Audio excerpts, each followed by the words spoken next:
Hi, it's Andy. Andy Wolf. Hey, it's Wednesday afternoon, and this is a course report for the CJP race coming up on the weekend. So today what's been accomplished is the B net on skiers left has all been reset.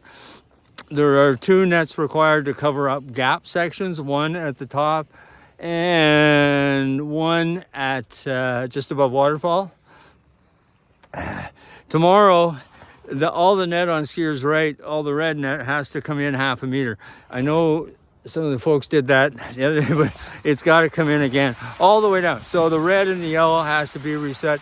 There's no net requirements to haul nets around because they're all in place right now. And as for snow, where the ramp is in good condition, perhaps Ken will put a tarp. I'm giving him a tarp tonight, so he can put that on tomorrow if he likes, or if I'm up, I'll do it. And as for depth, we're okay for depth just above the Sporting Life start in the middle, but at the breakover at Waterfall on skiers right, we're down. We had 40, 50 this morning, and now it's down to 30, and that's the same case on. So right where I'm standing between the snow gun and the big tree, we're down to about 30, and then 30 in the middle section of Dewey.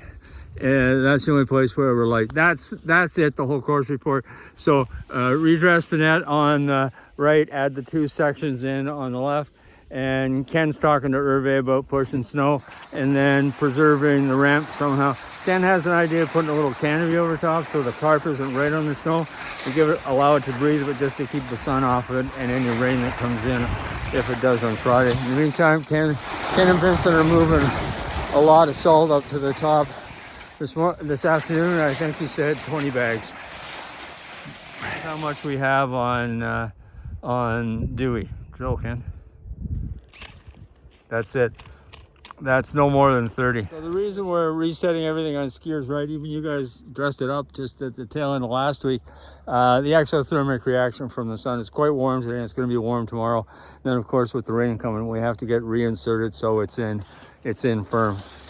There you go. Ken's got a real hankering to make sure all the nets installed all the way tomorrow. So if he's pushing on that, I'll probably come up tomorrow and do that with him. He's also moving 4 nets from Tower 3 up to Tower 5, so that's enough to cover off from Tower 5 to Tower 4, and then there'll be enough at Tower 4 to cover off down to Tower 3.